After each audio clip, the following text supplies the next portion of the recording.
Hey everyone, welcome to Passive House 101. We're going to be looking at integrating Passive House with other green certification systems. So this is going to be a really interesting presentation by Dan and Mike, because it's going to hopefully help us understand how we can all work together.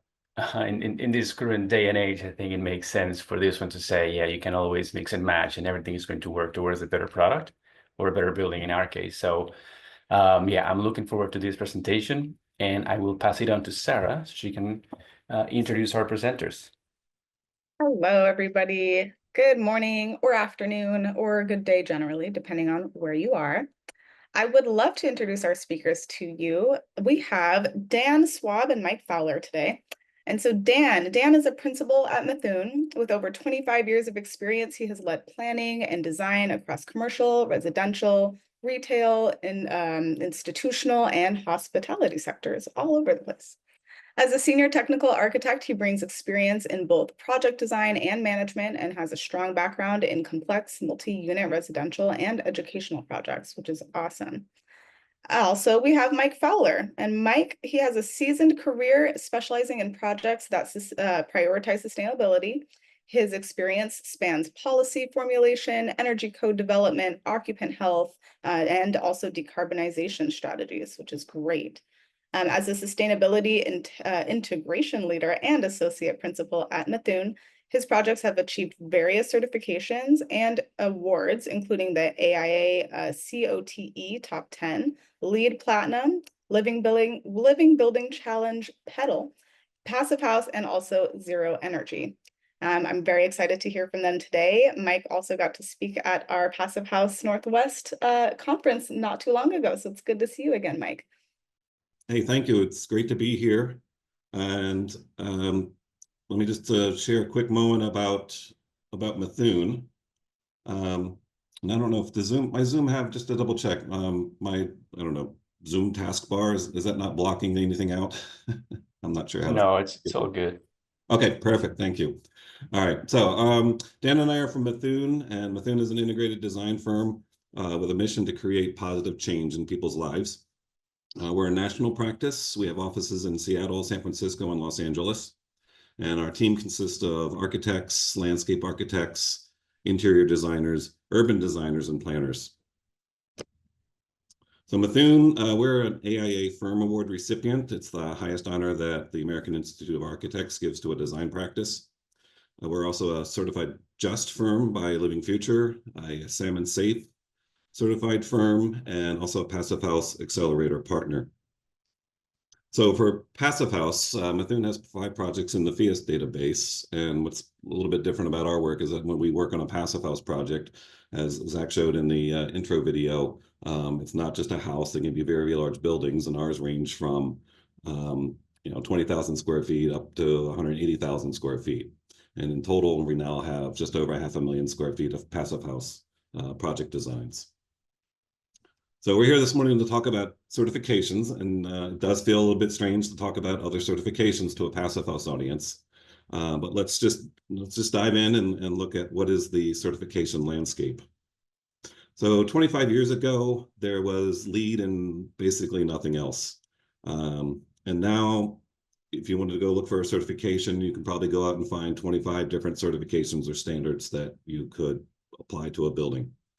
And out of all of the certifications that are available, for us in our work, these are the ones that we get asked about the most, ranging from LEED to Living Building.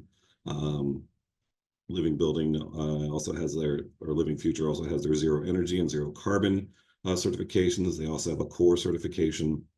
Also Passive House. Salmon Safe here in the West Coast is very, very popular, at least for our projects and as part of our work.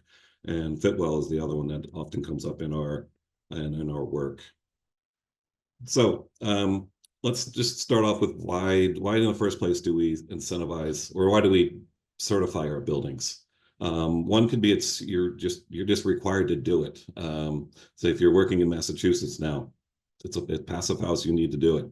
In our work, if a project is funded by Washington State, it's required to be a minimum LEED Silver. If we're doing a project for the University of California system, it's required to be a minimum LEED Gold. There might be incentives that are available in your area to help try and entice you to get a certification in exchange for some money or some additional benefits. But if it's not a requirement, or you're looking, or you're not getting an incentive to do it, project owners, developers might choose an incentive or a certification voluntarily because it could align with their values. It could also give them a marketing advantage to have a certification. Or they just might want the quality assurance that comes with an independent third party, ensuring that the certification standard has been met. And I think without a third party review, we have projects, I'm guessing some of you may too, a project might come along and say, we love what the Passive House standard is, or any other certification, but we don't want to certify. But I think we all know it's far too easy to have something slip through the cracks or get dropped to accommodate a proposed change, or something to slip due to budget constraints or schedule. So having a certification does help keep you in line. Just a quick few words about incentives. This is just one example from the city of Seattle. It's from a draft that they published last month and they put out for public comment as they're updating their existing incentive program. And depending on what zoning location you're in, there's various incentives for additional height or additional floor area that could also come along with, and it also comes along with some expedited permit review processing. To get that incentive, you can see on this, hopefully it's readable, what certification organizations they offer the menu that you can be LEED Platinum, Living Building Challenge Project, an LBC Petal or Core, Zero Energy or Passive House certification.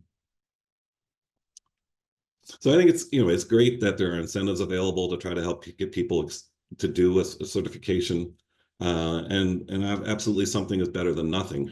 But there are there's some projects that do this. Like for the city of Seattle example, there are some projects, but they're limited in number. And these incentives have really not moved the market. And I'm a big fan of incentives and carrots such as these to entice you to go a certain direction. But for me, I think to move the market, I think we need these carrots to be some damn fine, tasty carrots. I think, thinking about the city of Brussels when they started their incentive program to get people to think about Passive House, and they had a competition. And if you were selected in part of this, fundamentally, basically, the incentive was basically $10 a square foot. And you compare that to some of these like $1 a square foot, or maybe things that we have here. And, compared to $1 to $10, people turn their head and are like, oh, $10. Maybe I can do this. So I'm a fan of really good incentives. So before we leave incentives, just a quick mention about the Inflation Reduction Act. So far, fingers crossed, these federal incentives are still available. And they have not yet been gutted or canceled. So if you want to check out this incentive more, Phius did put together a white paper last year. It's worth reading. We have a link that can get shared either now or at the end in the chat. So the Passive House certification.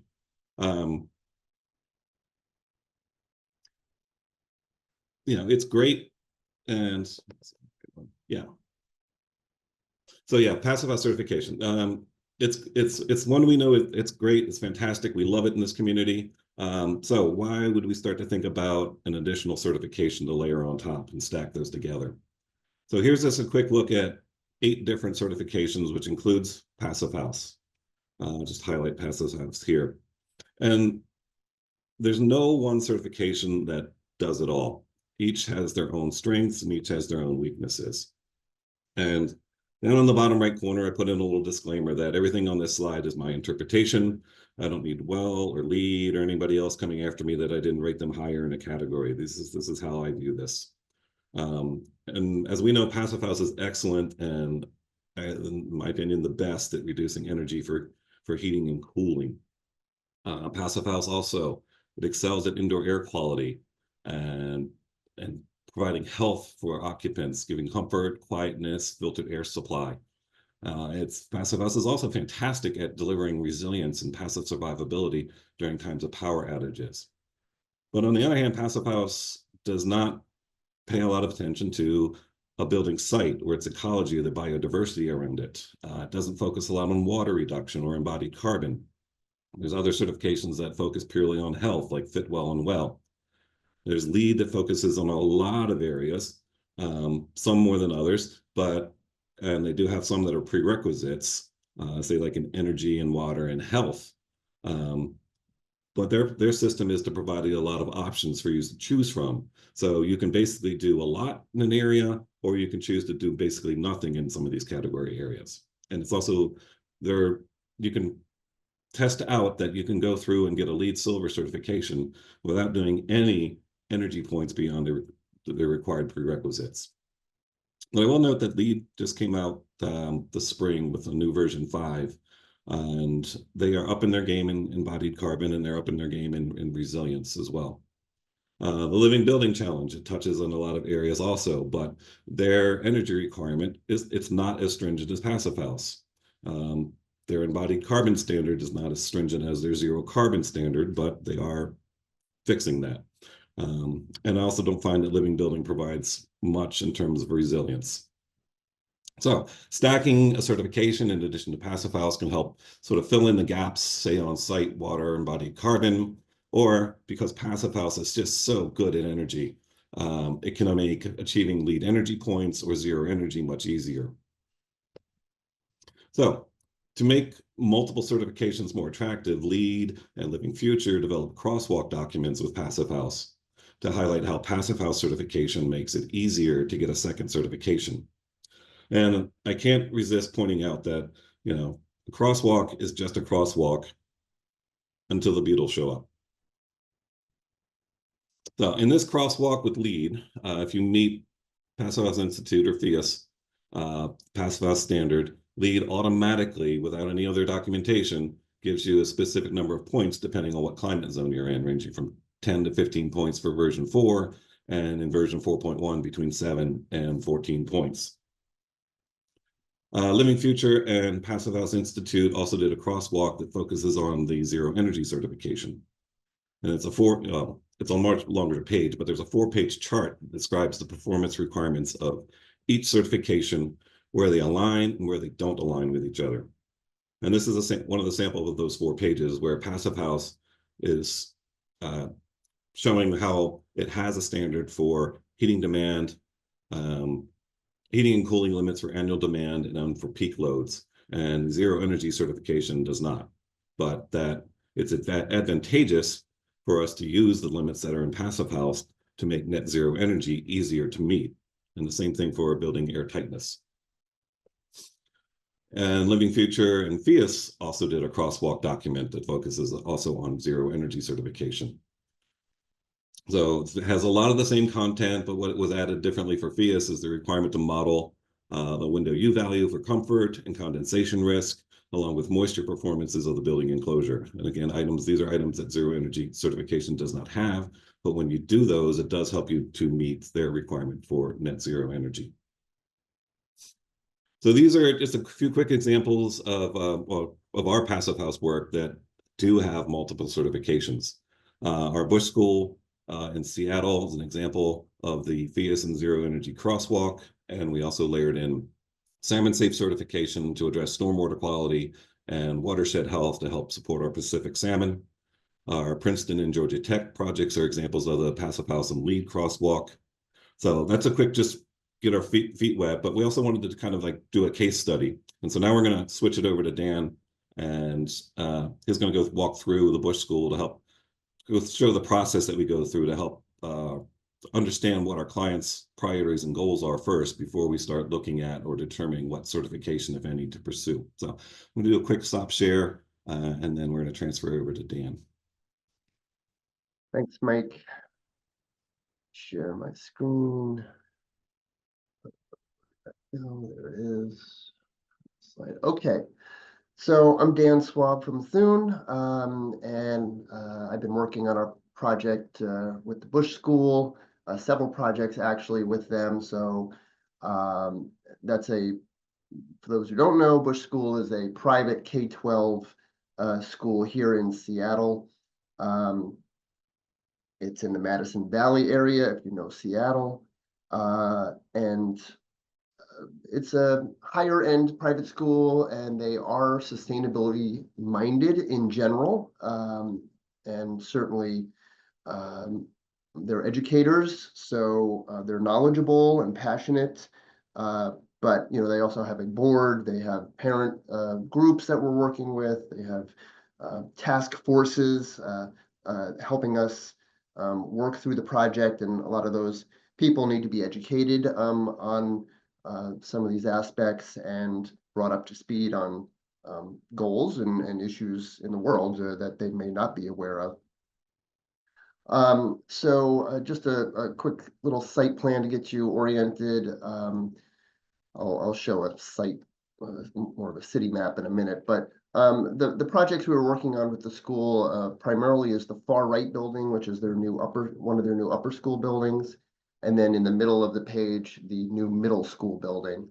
The upper school building was completed maybe 2 years ago, and that's the one that achieved passive house, net zero energy, and salmon safe. And the middle building that we're working on now and for the middle school is targeting zero net carbon and salmon safe. The Bush School also has a campus in the Methow Valley in eastern Washington, kind of central Washington. And so a lot of the conversations we had with them are talking about the ecosystems of their campuses and relating one to the other. And we sort of envisioned their students' journey as like salmon spawning, from the left where the lower school is to the right with the upper school. So kind of relating stories and imagery to them helps kind of center them in the environment. And then, we have a fairly standard, I would say, rubric here for moving through a sustainable process. But I decided just to kind of add kind of my flair to it, and that's kind of similar to this, but what I'm going to call test the waters, get them excited, build the case, be persistent, dig in deeper, and then see it through. So each of my sections as I go through this is sort of related to that. And I will say this presentation is a bit of a hodgepodge. Sometimes it's talking about the upper school, sometimes it's talking about the middle school. It's a little bit all blended here, so I'll try to differentiate, but that's not really important. It's just kind of a process we used with the school to bottom out on goals. So we're going to start with test the waters.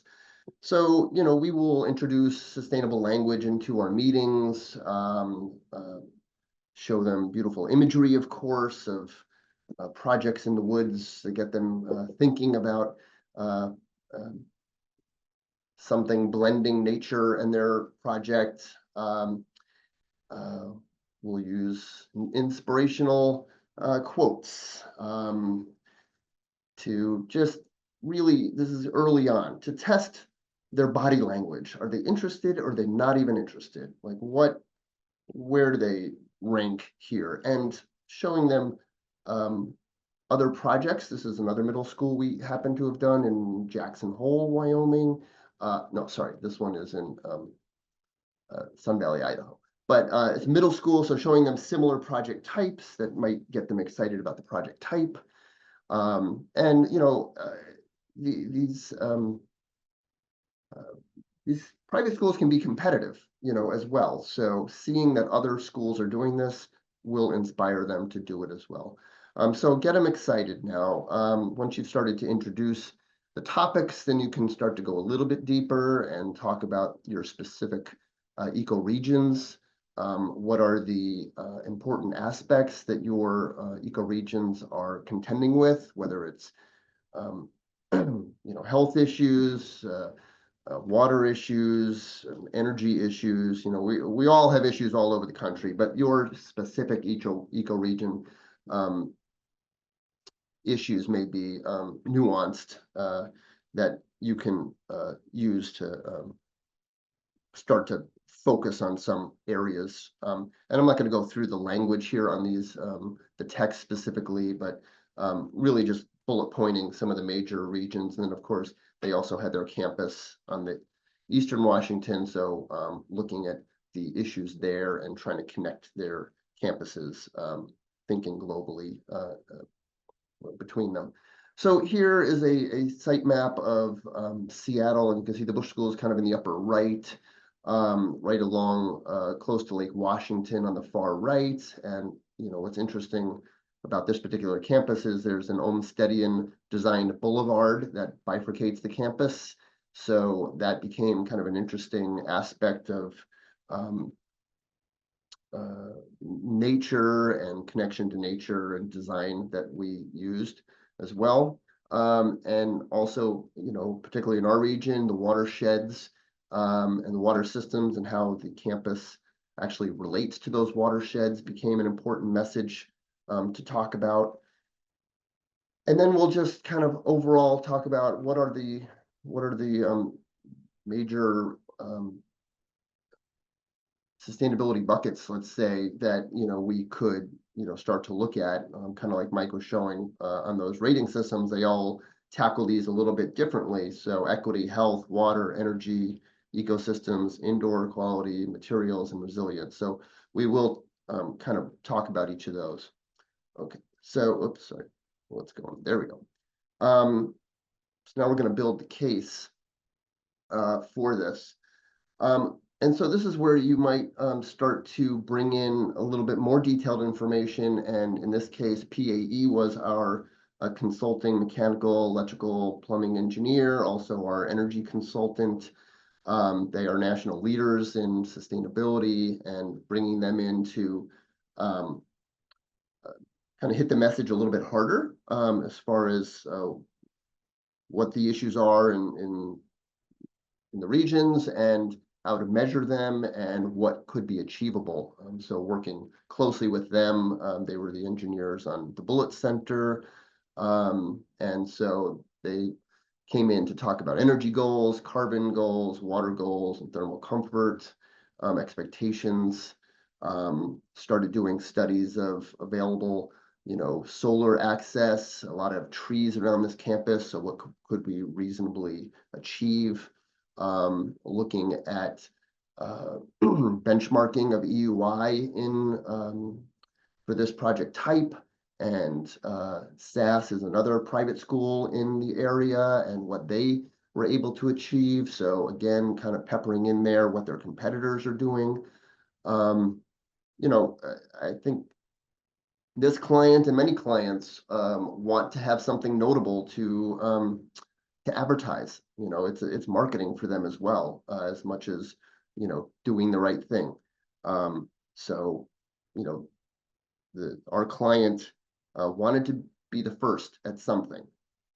So that's also what we had in mind. They had a goal anyway. I mean, they didn't know if they could achieve it.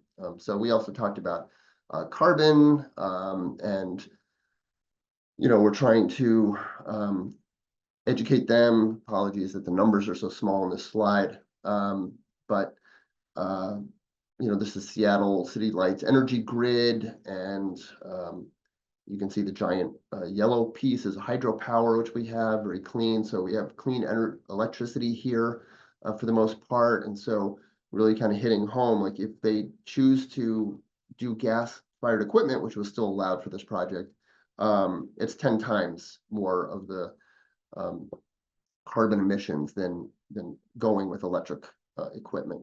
So really trying to cut that connection to fossil fuel, and we were able to convince them as well. And we have a commercial kitchen that's part of the middle school, so they're going all electric for that commercial kitchen, which is great.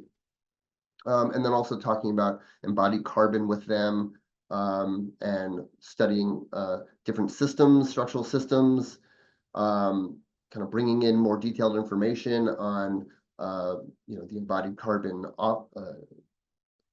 of those structural systems. And like I said, they're educators, they're smart, they get this kind of info.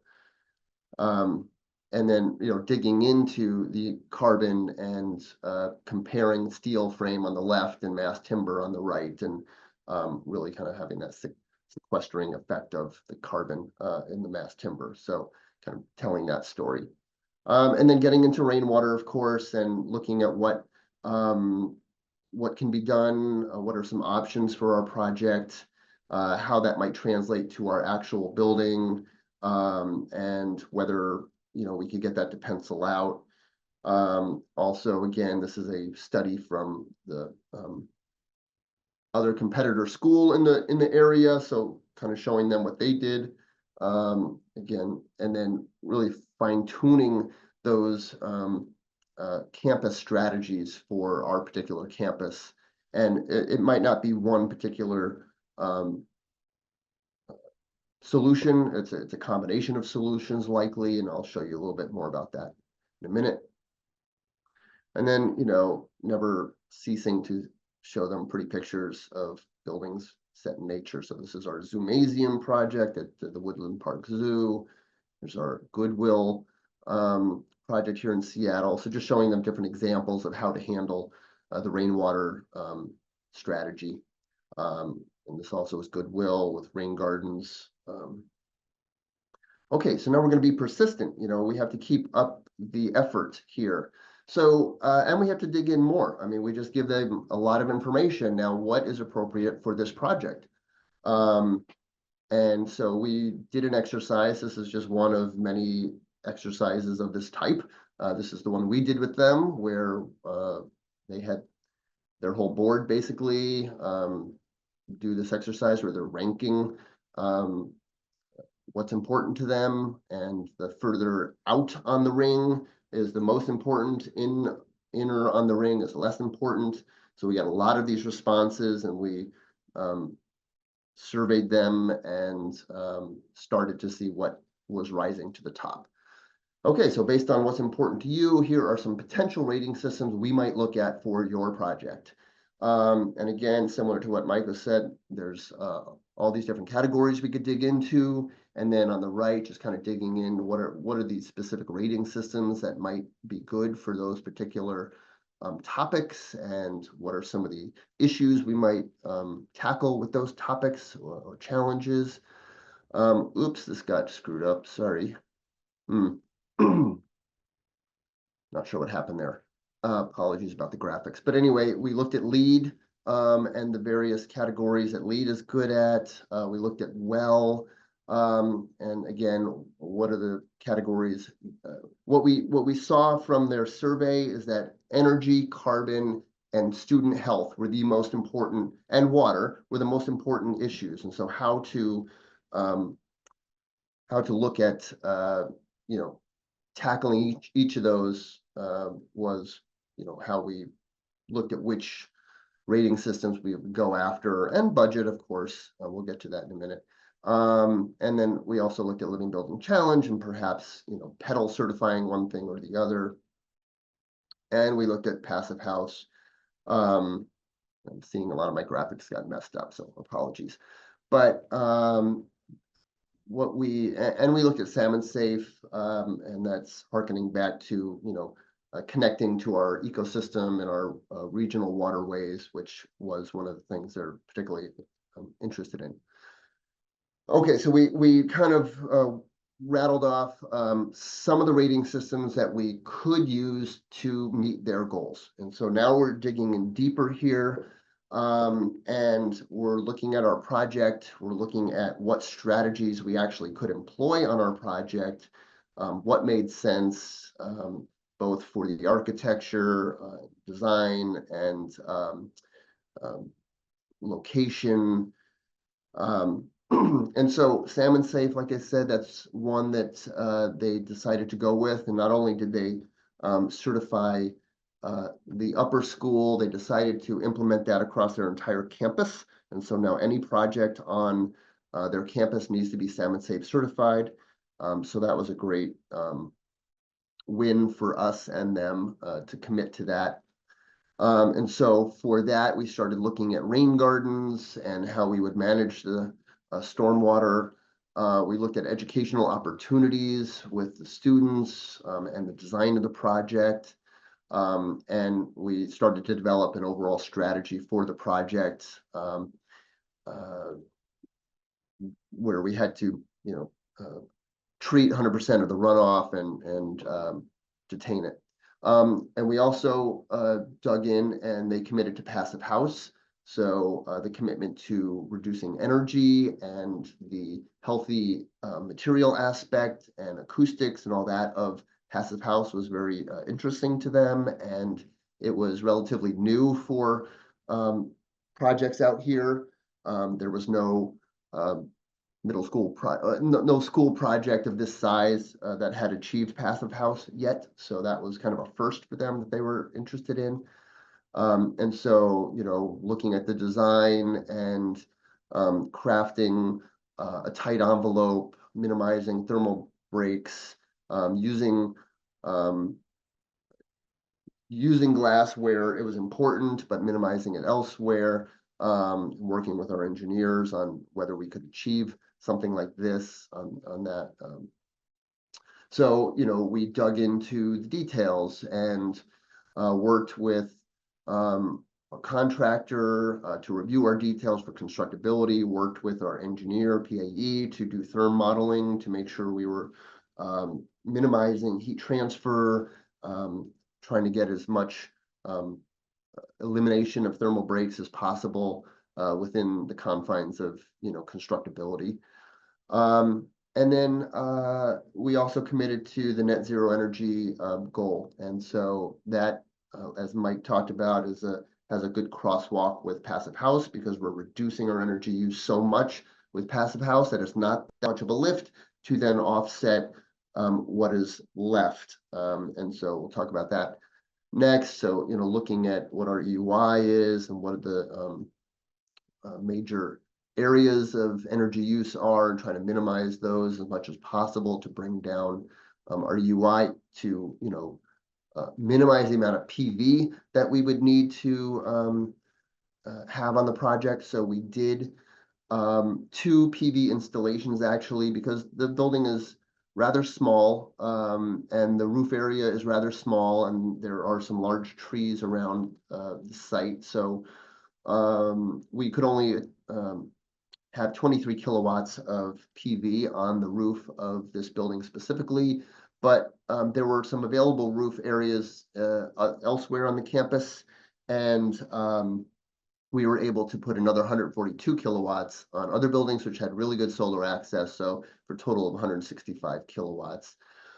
We also tracked, for this particular project, the upper school, all of our sustainability ideas, and we tracked what a baseline building, code compliant only, would a strategy and cost, and what our upgraded design would cost. And so, for example, for windows, we looked, okay, a baseline window that would meet code might be 200,000, and then what we ended up with, triple pane fiberglass windows, closer to 400,000. So luckily they had some group of donors that had donated money specifically for sustainability measures. And so we had to track this very closely, which we did.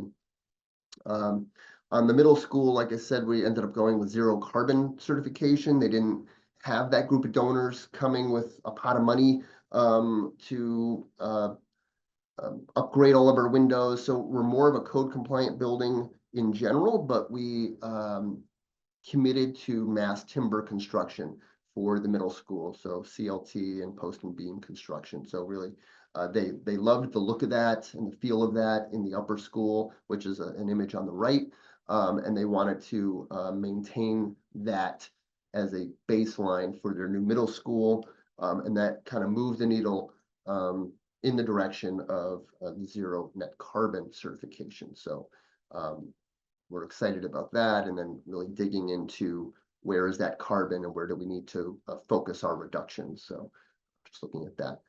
And then seeing it through, we, working with the contractor. This is, continuous insulation under our basement slab, making sure that, we've designed the mass timber structure. This is a glulam post and beam construction with mass plywood panels for the upper school, we're going with CLT panels for the middle school.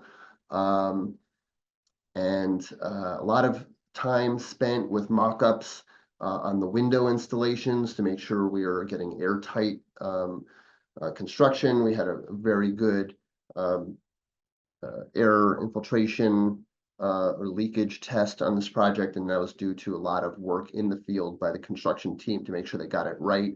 Also, the addition of the interior air barrier on this project, the Intello Plus project, and kind of doing mock-ups for that as well. And that is it about the Bush School projects. I'm going to turn it back over to Mike just to wrap up.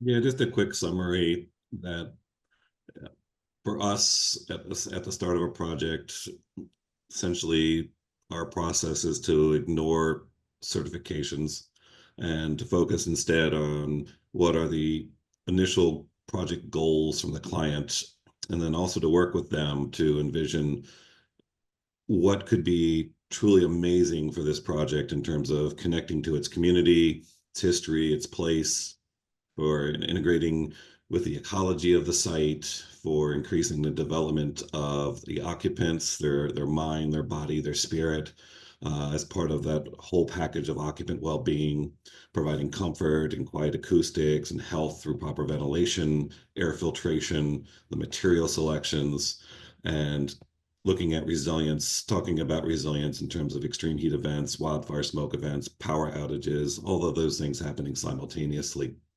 And once we understand what those goals are, then we look at what is sort of a certification that aligns with those project priorities and goals. And then when we've gone through that conversation initially up front and had that understanding, we can get to a point where we can say, hey, you're seriously interested in energy and carbon reduction and resilience, and of what we're looking at, a passive house certification might make the most sense for you. It's not that we only have to we're not going to do anything additional in terms of what your project goals and priorities are. You're already aligned with those, and so this certification makes a lot of sense for you. If we pick something that does not align with those goals, then you have then you're going to come back and circle around to these conversations that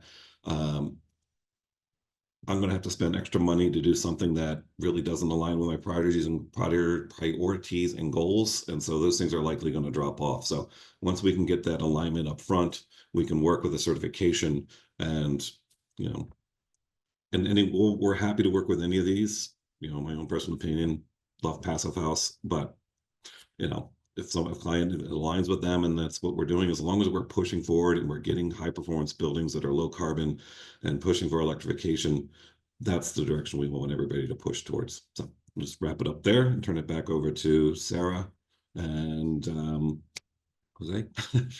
Your name moved off my screen. Sorry. That was awesome. Thank you. I think certifications and seeing the interplay between them is just always a question that I have and a question that I hear out in the field frequently. And I don't know enough detail to really answer any of those. So it's cool to see the crosswalks you guys have provided for us. So I guess I'll ask the first question to Mike and Daniel. Do you have a certified practitioner for each of the standards that you work or that you would suggest to clients? And how does having many different certifications in one project affect the workflow and the timeline when the project is actually going through? Yeah, in terms of, we do have staff who have different accreditations. We have two folks who are like, I'm a CPHC. We have another fellow who's a CPHD. My fingers are crossed that we're hiring another person soon with a CPH C or D. And so we have that sort of in-house from a design perspective. We have on all of our passive house projects, I'm going to say while we are a CPHC, myself and others in our office are not WWOOFy savvy. So we do hire off to, say, on our other examples, PAE or Thornton Thomas City have been our consultants who have done the modeling for passive house. Similar for lead, we have I think the lead AP, and now they've got the more recent, not recent now anymore, sort of designations of specialties of like building design and construction, BD&C, and some other specialty designations. That is probably the certification or accreditation that most staff have. So while we do have that, there's only a sort of, I guess, a handful of people who are actually going to probably work on that project team. And that's where I tend to bounce between, I don't know, 50 some projects over the course of a year. And just helping out on a little bit or a lot. But in terms of like the second part of your question, so yes, we do have certain accredited professionals that are typically part of project teams. We recently did our office renovation to a LBC Petal certification, and while we do have a Living Future accredited professionals on our staff, they were more in a guidance standpoint in a sense. It's just depending on staffing and availability, and there's a whole bunch of other factors that mash into it. What was part two of your question? Kind of about the timeline. workflow. The timelines, yeah. How do the different trade? I mean, I guess you have complication with different trades in general, but if you have passive house, lead, and let's say living building challenge that have different things to review on over the submittals, maybe some of them don't accept something that would be okay for lead and passive house, and then you have to go and find something that works for all three of them for whatever reason. How does that affect your timeline and the overall project design stage, I guess? Before getting into construction, because I'm assuming it's going to be a little complex because of the different mix and matches that you may have done for the certifications. Does that make sense? Yeah, I would agree that, during design, ideally you're doing the research for the systems and products that will satisfy all your certifications. I think unless you're going for something like living building that really needs, say, EPDs or other things that maybe are a little bit still more exotic for certain products. Mithun has been doing sustainable projects long enough that we've baked a lot of good stuff into our specifications for products that we know will meet the mark for LEED or Passive House or most of the other certification programs. So that doesn't mean that we don't, continually have to do research and look for other products and then make sure that those are applicable as well. But yeah, it's extra work. You got to build that time in. You got to do the research and make sure that you're keeping the eye on multiple things at a time, so you're not shooting yourself in the foot by accepting something that worked for one but didn't realize didn't work for the other. Yeah, Yeah, that makes sense. Early. You've made that decision early enough in a project timeline that it's far easier to incorporate. The longer it goes into a project design process, the more difficult it gets. And I think that's a fundamental that we all know, but life in reality doesn't happen all in that way all the time either. And then once that does, then yes, it does clog up the system in terms of time flow, and then you're readjusting, and that's when everybody's like, well, we need a little additional service for that, and it pops up. And so the mantra is always early. Yeah. No, and I guess one of the key things that I picked up from what Daniel mentioned was that you have a curated the specification sheet on what materials to use. So having knowledge on what you're working on definitely helps early on, so you know what to start with. Having a good baseline with a more complicated one can probably help dictate what the others are going to go for. So yeah. That's what I was thinking. I just wanted to know, because it seems kind of tricky to deal with many different ones. But I want to give the opportunity to others ask their questions. So we'll go with Brian Hicks. Hey, Brian, are you there for your question? Yes. Thanks, Jose. Can you hear me? Yes. Great. Thanks for the wonderful presentation, Daniel and Mike. Really enjoyed it. Kim and Jose. I actually realized after talking to Jose, I probably have 3 questions, not just one, so I'll try to be quick. And they all are concerned about costs. So Dan and Mike, I'm just curious, back to your pie chart for the goal setting with the client during sort of like your ideation process. Was cost for them, was energy cost or operational cost for them a concern or not in that discussion?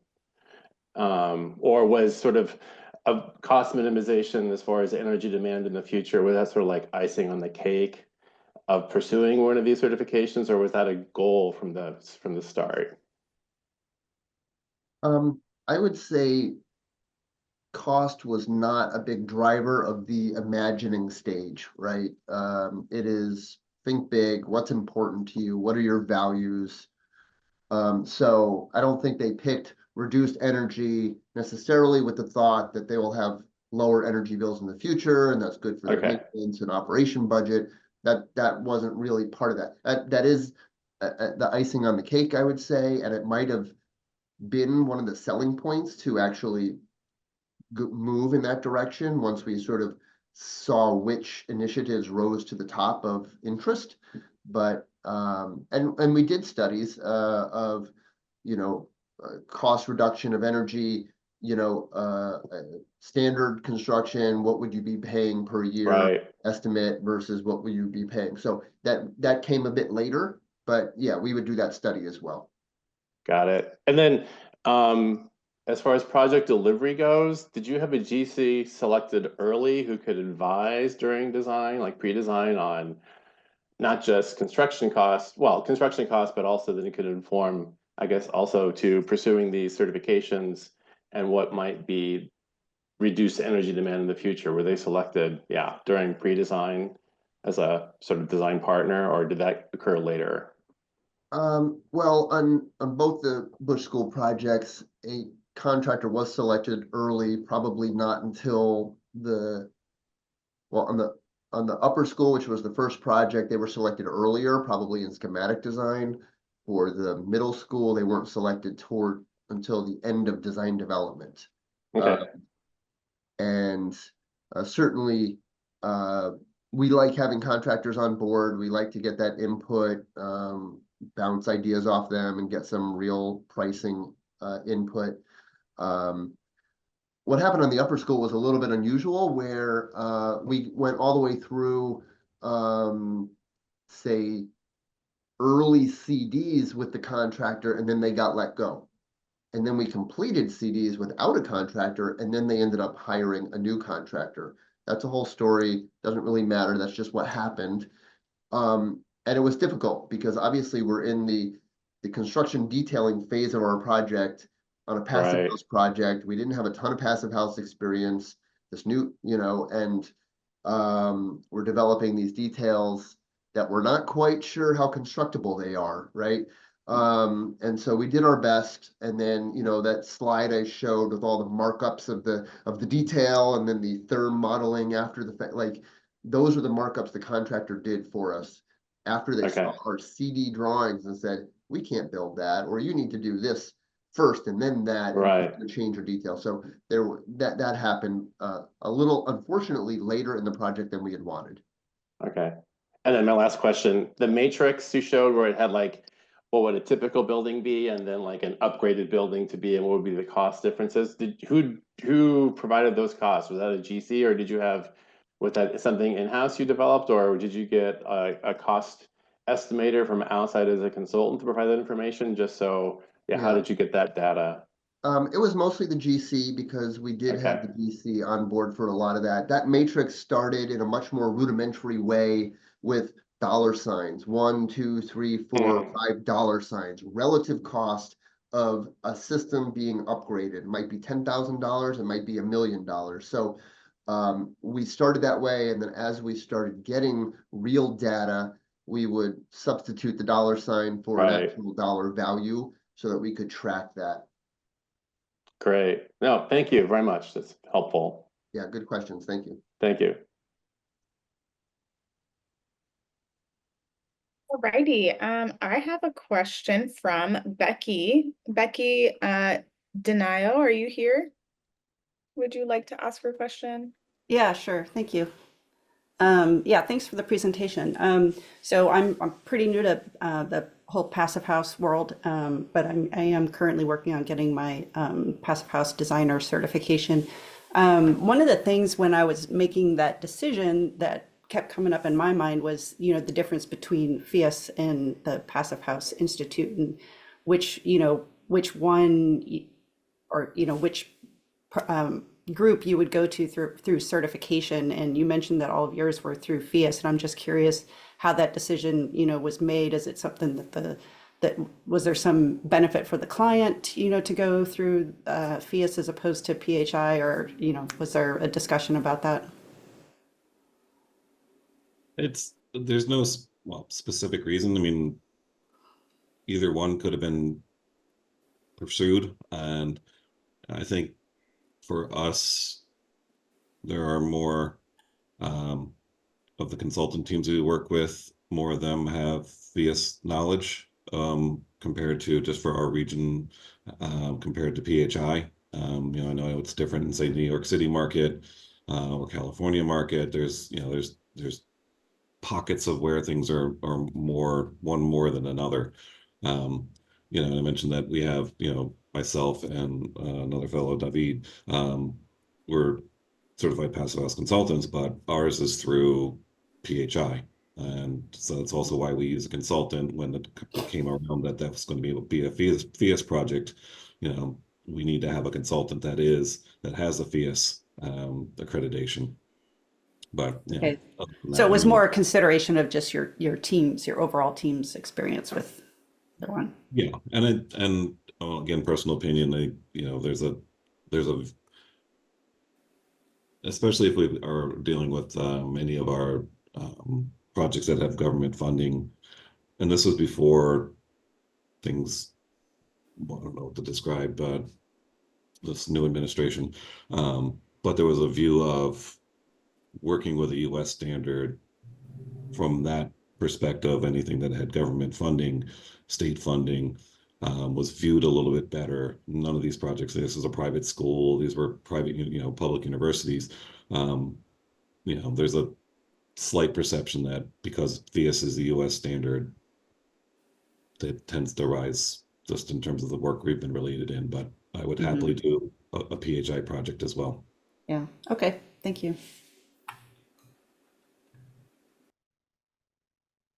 Yeah, I mean, they tend to look at, when we start looking at a feasibility piece, I mean, I look at both of them and I'm like, okay, here's the metrics do you want to, you need to work with. In some cases, it is a little bit, I'd say there's a better advantage of going PHI, and then other projects we've looked at conceptually, it'd be better, in terms of the metrics or whatever we need to meet. Because PHIUS does have some areas PHIUS is more, the heating or cooling is a little more stringent in PHIUS. In other cases, it's a little more stringent in PHI. Just depends on where you are. So we've looked when I'm involved in something early, I look at both. Yeah, I would agree with what Mike's mentioning. I mean, depending where you are, I guess it makes sense to do one or the other. In my experience, also the volume and the size of the project. So if you're working with like a multifamily building and it's low-income housing, like you have budget constraints, and then PHI may make it a little bit more complicated because they probably look at more details. And this is all based on my experience, at least. But if you're working somewhere down south where her PHI just has the one metric and PHIUS can provide a few more options that are probably more easier to achieve based on who you're working with and the level of knowledge that is down in that area, I think, yeah, you could choose PHIUS. So in the end, I think it's a good way to summarize it, that it's location based in the US at least. Anyway, I'm digressing from the questions. Let's go with the next question, and that's Paul T. Is Paul on the line? Yes, I'm right here. Thank you. Thanks. First of all, yeah, thanks for the presentation. You mentioned the basically doing a values and goals analysis with the client. I just say it's a little affirming for a little firm like ours. We sort of do the same thing that the big boys do. So we often use it for sort of evaluating whether it's a good fit as a client. not necessarily as a project. And so I'm wondering where in that process does that conversation happen? Is it after the project is started or is thought about? Do your client choice and if you have a decision come about because of well, I'm going to say it probably comes about because of mutual values and goals, and that's probably how they found you, because they felt a simpatico even before working with you. No, that's 100% correct. There are clients that come seek us out because of the work that we do. There's other work that we go after, and we selectively choose to go after projects that do align with our values and our mission. We're not going to chase any project that, gee, the fee would be phenomenal, but I don't know, it doesn't align. That mission of that project doesn't align with what we want to do in terms of creating good, positive change in people's lives. So if it doesn't align there, we're not going to go chase it. And we've also had people come to us, and that's, we can do this in good economic times. We have had people come to us and say, we would like you to do something, and we're like, it just doesn't quite fit what we want to do. And thank you for considering us, but we're not the right fit at this time. Right. Yeah, that's sort of freeing to be able to say thank you, but it doesn't work. Yeah, thanks.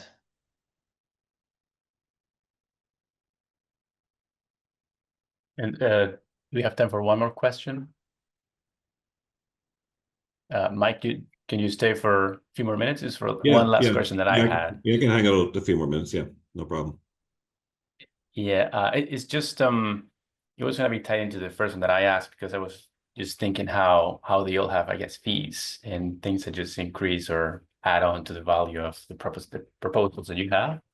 So, because I saw that you have this graph where you can kind of put together, let's say, the wish list or the checklist of what the project wants to get to based on what the client chooses. Do you guys do any return on investment? Like, do you have to kind of set it up financially for your clients sometimes, saying, yeah, it's worth it to apply these additional certifications because you're going to get, I don't know, more durable building and reduce costs and increase whatever revenue you may have if you worked on projects that are like that? So I understood it correctly. So basically, do you have to make the case for the financial aspect of adding on more than one certification? Because I guess they all have costs just for certifying, getting the plaque, and in general. Do you have to like financially justify it, or it's just, okay, you want all these things and these certifications can achieve it, and then the clients just say, yeah, that's great, or they say, oh, okay, well, how much is that, and etc. There are times when we'll say, this certification can align, and I'll say this is tangential to some of the larger projects we work on. A large project has a larger budget. The amount that it costs to certify compared to the overall project of a very large project becomes very small, and it's less, that becomes more of a quality insurance purchase or investment to do the certification on a large project scale budget. When you're talking very small projects, and this comes up frequently, that we're doing, I don't know, project that is, I don't know, call it $10–15 million. And for us, it's a small project. And when you're talking, certification fees, that could be 1 or 2% of that project cost. Clients go, do I really want to invest in that just to have that certification, or to sort of have that higher level of quality assurance that a third-party certifier is going to bring to the project? And a lot of times we have some projects that are even smaller. We do a lot of tenant improvements and a lot of other small little projects, and so those are much more likely to not have a certification, because the cost of certifying on a small project is more than a rounding error on a project budget, and it's, you know, that's a very noticeable line item in a pro forma of a budget project. And so for us, small projects tend to not have a certification. Yeah. Yeah, No, it's not. thank you for that context. Yeah, it's not. You know, the cost of certifying is not insubstantial, and you know, and they all have different costs in different regions. And you know, LEED, when it looks at a whole bunch of things, and a lot of consultants are involved, and the documentation that comes along with some of the LEED projects starts to get intensive. Consultant fees add up as well, and you know, passive house from a you know, and most of them, the registration cost is very, you know, it varies, and it's, you know, in a minimal sense, but it's more of the, you know, I think where we've had the most resistance for us in our work in passive house has been more on the, you know, what is it going to, you know, how long will it take for the review to go through Phius, and what is going to be the sort of more the verifier cost. And right now, you know, that has been, I think that's where I want to see passive house improve. I think with Massachusetts and the processing and bringing more staff on, I think hopefully the processing and throughput, if that can get trimmed down, I think it makes it more advantageous for people to look at, you know, Phius or PHI. If that review time process, and not having to figure out that you're gonna, you know, and some projects do need to have more than multiple reviews, but other projects don't. But if that process can streamline, and if we can get a better handle on what does it really take to verify, and I think that's partly just because there's, I would love to see more verifiers in both certification groups. You know, our Georgia Tech one struggled to find somebody. You know, we were looking all over the country for somebody who would go to Georgia and verify a project. There's just not a lot, and you know, and so you start to get creative in terms of somebody overseeing a local, like a HERS rater or something like that. There's some sort of, I don't know if it's a crosswalk or not, but there's, you know, there are ways to try to get education and training and bring up that skill level so that a HERS verifier can also become later a Phius verifier, sort of going through this on training on the job, and having a certified verifier overview their work. So there's just things that there are some costs that come along with it, and you know, and budgets rule. The client has the money, and they're going to make that decision. Yeah, no, that's correct. I mean, and going back to the beginning of your answer, and the end of your answer is the size of the project is going to be a big factor in how you're going to, I guess, finalize your proposal to the client and make sure that they are okay with all the costs involved, and I guess try to capture as many as you can, because yeah, it's impossible to know all of them. At some point, something's going to come out of left field, and you're going to have to just kind of take it. But yeah, those are all the questions that we have. Because we are at, we're at the top of the hour now. Actually, 15 minutes past. So I guess I'll close it here, unless Sarah, you have any other question. I actually had the chat closed. There is one more question, but we are really short on time. So Mike, so Mike, if you have another moment, we can do that other question, or we can close it up. It's totally no pressure.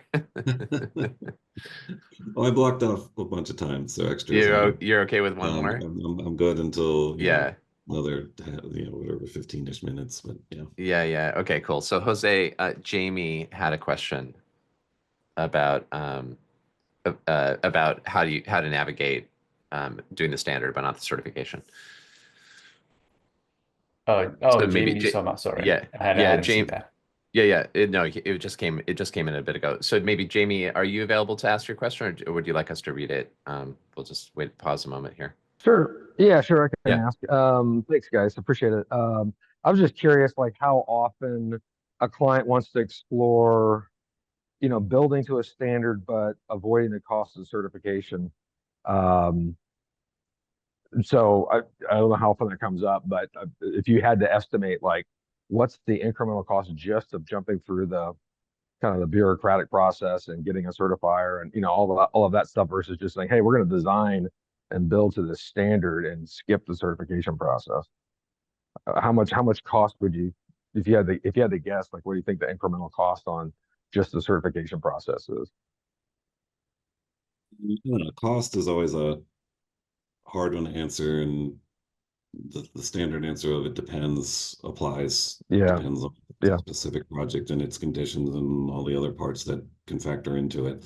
But in terms of like how often does it happen that a client says, well, yeah, the standard or passive house is cool, but I don't want to go through the cost of certification or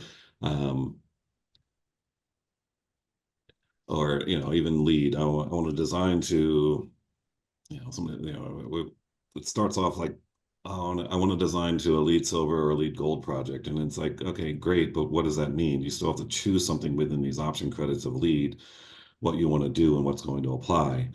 But overall, it doesn't happen that often, and it has come up, but it's more on the rare side that someone comes and says later, let's design to the standard, but not certify. Usually sort of that fork in the road happens early enough that either we're going to design to the standard or not. There's also cases where, we're trying to, Zach likes to say that I like to run stealth under radar as much as possible and just doing things well and doing it the right way. And, whether like in the background, like behind the scenes, whether in specifications or what we in terms of the design for and coming up with what is our typical exterior wall, just like, let's just start with a good, essentially passive house wall. And let's start getting our details to a level that is, constructible, learning from projects that, what passive houses to me really taught us, and the most important valuable thing about it is sort of that detailing thing that, when the Bush School came around, it started many years ago, and so it's continued, but that time frame going from that point to where we are today, I feel like our, level of detailing and interaction with building consultants and contractors, we're coming up with making those connections easier to build, more airtight. One of the things I shared a couple of weeks back at our Passive House Northwest conference is, we have 8 buildings that have been tested that have met the Passive House airtightness standard. And only 4 of them are passive house. The other 4 are not passive house projects at all. They weren't trying to do that. And so, trying to get to, and actually our best building airtightness test is a building that's not passive house. They were just trying to get to the option credit in our energy code for airtightness. And it's the building, it's how we detail and bring it all together. It's the, how those components come together, I think, is more important than what is the R value of your wall and what is the U value of your window, and how do you make it all airtight. If you can do that successfully, I think that's the most important thing. So we're, whether we're designing to a passive house standard or not, we're in the background. I'm trying to push that direction, whether the client sees it or not. I would just, yeah, go ahead. Yeah, go ahead. Well, I would just add that I think this is one of the interesting things about passive houses that does sort of start to shape a design and construction approach and philosophy that then can be applied to all projects, whether they're certified or not. There are some caveats there, though, with with airtightness, like, the blower door test is obviously a really key piece of certification for passive house. And that's an important diagnostic tool in a project. So that's one thing that you would, might not want to kind of take out of the process if you're doing a passive house. Is sort of integral. It can be integral to the process of just making a great building. And then the other thing that I've heard people talk about in terms of this question of, can I do the standard but not the certification, is that yes, but you're losing some leverage and kind of accountability among the project team at times, if you don't have those clear targets necessarily and measurements and verification involved in the process. So there are some benefits to certification that have value that you lose, as opposed to like, because I think there's the plaque, which is, that can be a vanity thing, but it's all the quality assurance that goes into the process that plaque represents. It's maybe more of the value. Yeah, and that's what I was trying to get at as well. And the first half of the presentation was, it's a quality assurance investment by having the certification. Yeah. It is easy when pressures of budget or, oh, we can't get this whatever product in time, and here's a substitution request. And it's easy just to go, if we didn't have LEED or if we didn't have Passive House, from a LEED perspective, it's like, no, you can't put in this product that has a whole bunch of VOCs, because that blows the, we're not going to be able to meet the standard. So no, this is rejected. We have this backstop that we can stand behind and make sure that gets implemented into the project. And I think there was a question earlier, part of a discussion about, when, like, say, submittals come in and we have staff reviewing, those come my way, staff know that I'm a resource in the office, and they're like, hey, this submittal came in, we're looking at our specification. Does it meet or not meet it? What's the important things to look for in this? And, can we approve it, or do we need to have them resubmit something else? And so, that's where, that's why, 50 some projects are coming across my work desk space over the course of a year. Is this, so that there's just a lot of project teams that reach out with these tiny, small little questions here and there, but that's just something I'm fortunate to have that to be available to the rest of our office as a resource for, or as part of my work. Joan Connolly, thank you guys. Joan Connolly just kind of posted something that kind of relates to a follow-up question around insurability. I'm looking at from a compressor block standpoint, if you guys have come across any earthen masonry construction projects that have gotten Passive House certified, or do you see anything using that as a material, of all system material, that would preclude some of the like living building challenge kind of performance metrics? And just thinking about from an insurability standpoint, like rebuilding in LA after the fires, I'm thinking about like, hey, what's an affordable way for like the Altadena community to rebuild in a way that's designing and building insurance into their homes, but is also and highly performant from a total cost of ownership standpoint, and healthy, but doesn't break the bank from a jumping through all the hoops standpoint. So I'm just curious if you guys have any insights from exposure to compressor block kind of projects that have been proven out, or if you've seen challenges where like, oh, these are the problems with like an earthen masonry wall system for this kind of performance. Yeah, that's for myself, that's a tough one to answer, because we don't have much in terms of, like, all our projects are not using that as a material fundamentally for most of them. So it's I'll have to say I have to pass on that. Okay. All right. No problem. Thanks.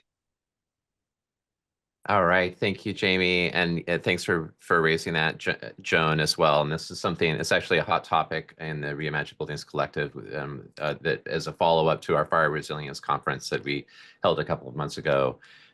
So really interesting looking at the alignment between an overlap, not complete overlap, but certainly overlap between Passive House and fire hardening, and the role that it might play for insurability. So it's literally like we were just deep in conversation about that a couple of days ago there. So no, good it's stuff. Important. Yeah, it's important. That's a, when I talk about systems that are within and without and outside beyond our control, and the more that potentially, maybe not for Los Angeles, but from an insurance perspective, and why a lot of their concerns of, do we provide insurance to areas that are fire risk now, fire prone, that sort of ripple effect out of, can we, I think there's just discussions that could happen, and I'm saying this in a broad general sense, that, like say with the banking industry or the insurance industry, how do we, because we know there's going to be a next Los Angeles or a next Lahaina or a next, someplace. Can we get ahead of it instead of being reactive and, proposals to just like, let's just roll back or not even have any codes so that people can rebuild as fast as possible and put up the cheapest thing as possible just to rebuild. Can we somehow get around it and get ahead of it so that we have like this, or if we're going to rebuild in certain areas, like here's the standard to rebuild to. No, I think that's great, and that's a good way to look at it. And also because of what you mentioned earlier too about the experience and just kind of making it your standard for construction. You have your details, you have your materials, you have the way you want to build walls in general as a guideline. It just kind of becomes second nature, or the blueprint of how you're going to build something, not necessarily following one system, but the one that is going to work for the project, and it's going to also work for Passive House, and that's going to then provide that resiliency just as a matter of fact. So yeah, I mean, I guess the whole conversation on trying to build quickly, it's important to have, because probably that's going to happen. And if people know what materials to use and how to use them and how to implement them using standards like Passive House, I think it makes it less risky. At least you'll have some good guidelines. If you need to build quickly, at least know what to look for that's going to help you achieve resiliency for fire or water or some other issues that you may find in your specific region or climate. So I think that's a good place to end our great hour and 30 minutes of win-win discussion, which I think has been great. Thank you very much, Mike, for putting up the time. Also, thank you to your firm and to Daniel. So yeah, I mean, I guess I'll just ask everyone to join us next week for our Project of the Month event featuring the historic Calderon Theater, which is a 100-year-old building, using the PHI certification as a pathway to streamline and strengthen their pursuit of LEED certification. So, another project combining the best of both worlds. So yeah, with that, I'll thank everyone for staying also for longer than usual. So yeah. See you on the next one. Thanks, Jose. Thanks, Mike. That was really fantastic. Thank you.